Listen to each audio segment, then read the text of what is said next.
Does the thought of shipping on eBay intimidate you? Maybe even scare you a little bit? Stay tuned and I'll break it all down for you.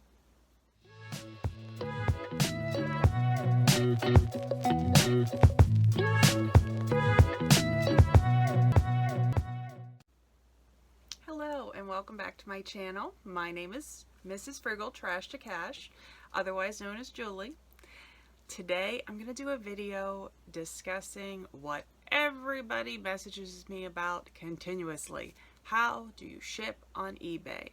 So many of my followers are used to shipping on Poshmark, which is a no-brainer as long as your item's under 5 pounds. You just throw it in a box. Most of the time you can use the boxes you get free from the post office, print your label and send it on your way. It's really a no-brainer.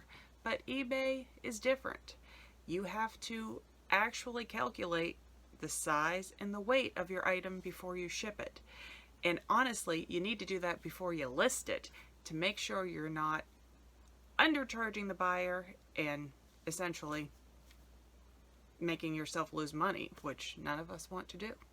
So I'm going to do my best to break it down. You'll also see a bit of the listing process too, and I'll touch upon how to look items up on eBay because I get that question a lot too.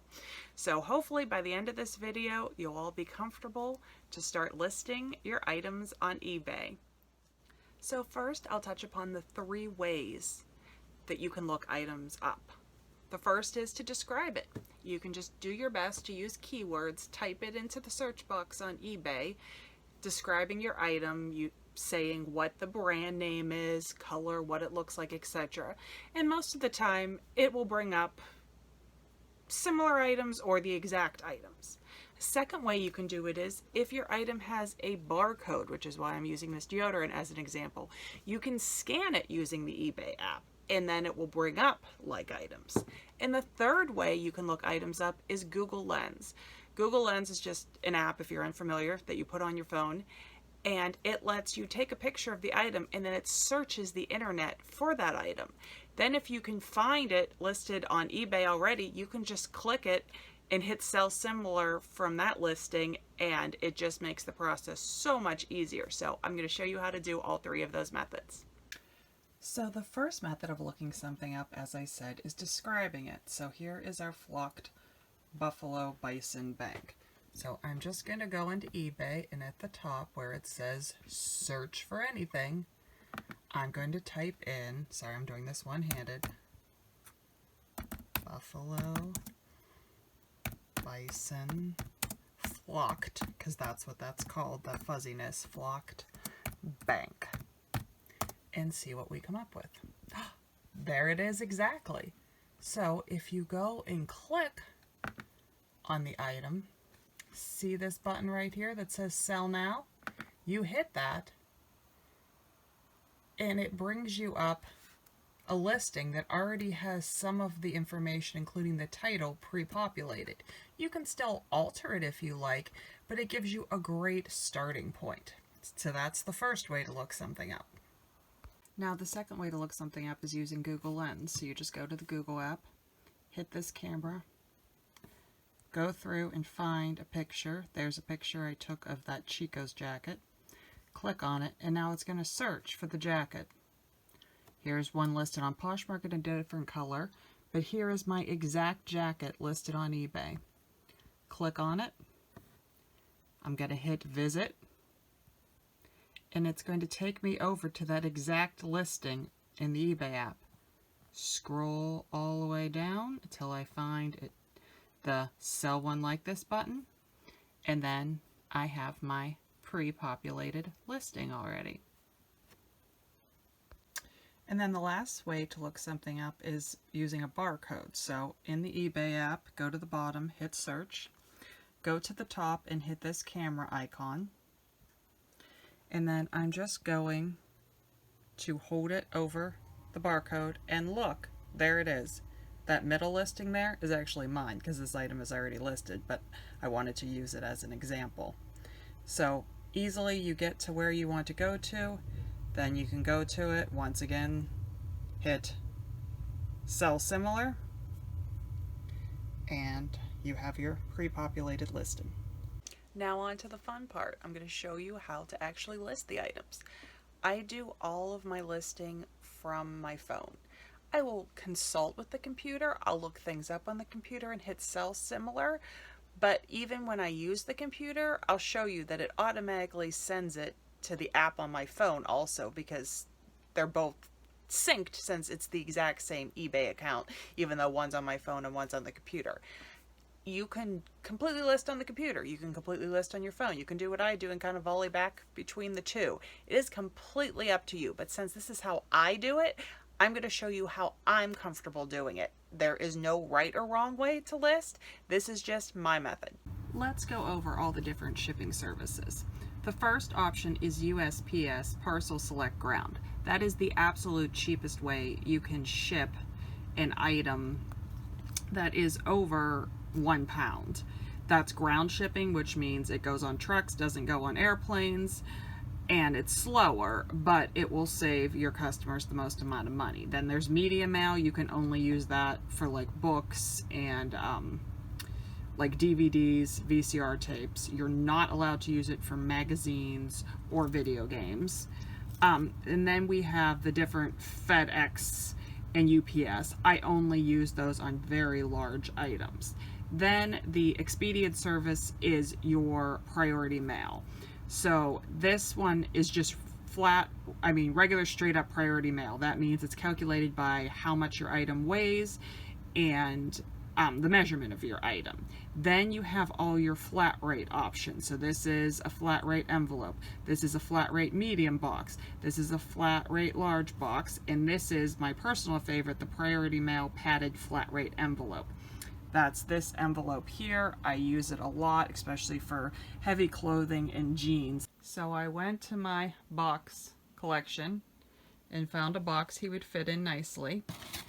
And I have my scale here, so I'm just going to throw him on the scale, and he weighs 11.4 ounces. Now I'll need to add some packing paper to it, etc. But that gives me an idea of what it's going to be. So I'm going to measure the box and get all my information, and then we're going to put it into eBay. So let's list that buffalo bank. So you go in the eBay app, you hit selling at the bottom of the page, and here are all the drafts we made. There's the buffalo bank, there's the Chico's top, so we're going to hit on the buffalo bank. The first thing you'll need to do is add your photos. So they're all right here, so I'm just going to click on all the photos I took and hit upload. Now the first one will need cropped. So I just go down, hit the cropping button, and then you can just pull it in to what size you want, and then hit crop. Perfect. That's done. The rest of the photos are all good, so I'm going to hit done. The next step is the title. I'm completely fine with their title. I am just going to take out the 9-inch because I don't think that's necessary, but everything else is fine with their title. Now we're going to go down to item specifics. The first thing it always asks is the condition. This item is used. The material is plastic. Now these things are all pre-populated because we went off someone else's listing. The brand is unknown. They have it marked as Hong Kong. I don't know. There wasn't a sticker on mine, so I'm just going to clear that out because I don't want to give misleading information. I have my measurements in my photos, so I'm going to clear that section out too. The custom SKU section, you guys have heard me talk about this before. That's where I put in my SKU number if it's clothing, and I put in how much I paid for the item just so I know for later. So I paid 63 cents for that item, so I'm filling that out. You can skip the custom SKU section. That's completely a personal choice. All right, so that's down. The category has already been correctly pre-selected for us since we went from someone else's listing. Now down to the description, I'll just type in great pre-owned condition. Oops. There we go, in great pre-owned condition. Perfect. Now down to the pricing, I'm going to put it, we'll just say for $18.99. I didn't really research it yet, so I can go back and change that. So we're done with that section. And now on to shipping. So for shipping, you're just going to hit package weight and details. Then go up to the top. I already measured and weighed my box. So my box with the item in it and packaging weighs 13 ounces. And the measurements of the box are 10 inches by 9 inches by 5 inches. You always want to round up. So if my box was actually 9.5 inches, I'd put it on 10 on the top because the post office rounds up. So you hit done.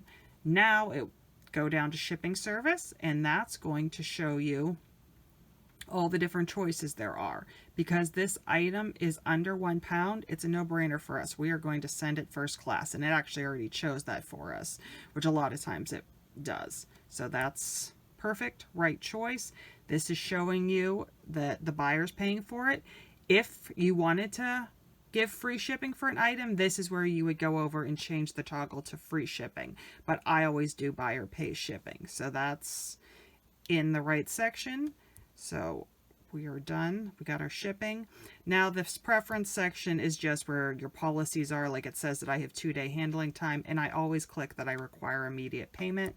So I'll do that. And then the last section is if you do promoted listings, you can put in how high you want to promote your item. I do that, so I'm going to put 4%, but that's completely up to you. And then you would just scroll down and hit list your item. Now I just wanted to show you how it looks when you're getting ready to ship an item. So here is something that I already sold. You hit purchase shipping label, and it will take you over, and as you can see, it already has the weight and the measurements I put in when I shipped this item, and it has first class pictured. So all you have to do is hit purchase shipping label. Say you realized you put the wrong information in. You can change it on this screen. You can even go and click, like say I wanted to send it for some reason UPS instead. You can change any of the shipping options, but if it costs more money than what you originally charged the buyer, you are responsible for it.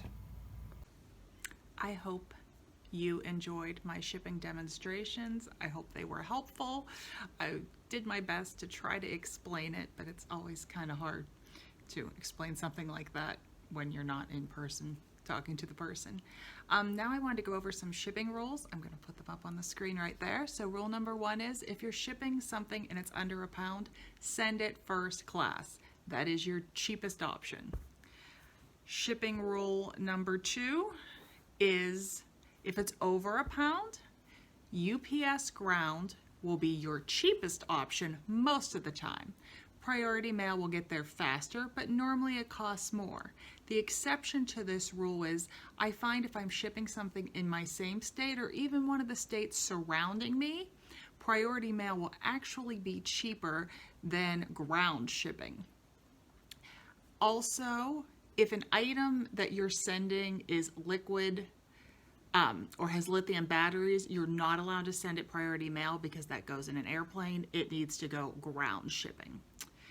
So next, I want to discuss if it's super heavy or going across the country and it's small enough to fit into one of the priority mail flat rate boxes or bags, a lot of times that can save you money. If you're shipping close to you, a lot of times it's cheaper just to send a regular priority mail. But if it's going far away or it's super heavy, definitely look into the flat rate boxes.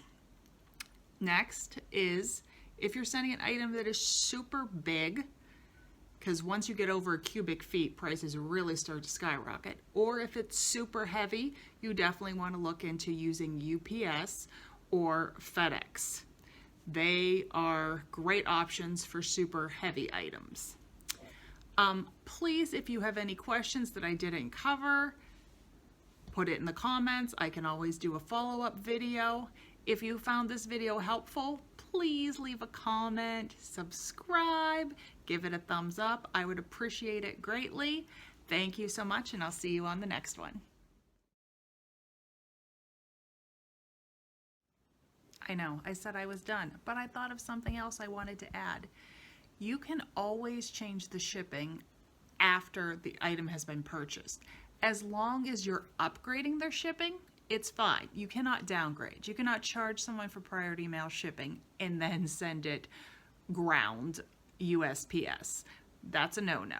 But say someone paid for ground shipping, but they live really close to you and it's actually cheaper to send it to priority mail, you can absolutely change that option when you're printing out your shipping label. If you had something going regular priority mail and you realized it's going all the way to California, and if I put that in a flat rate box, I can save $5. That is 100% okay, and you technically can keep that $5. So I just wanted to add that it is definitely a-okay to change your shipping options after an item has been purchased. You just never can downgrade the shipping, only upgrade it. Thanks.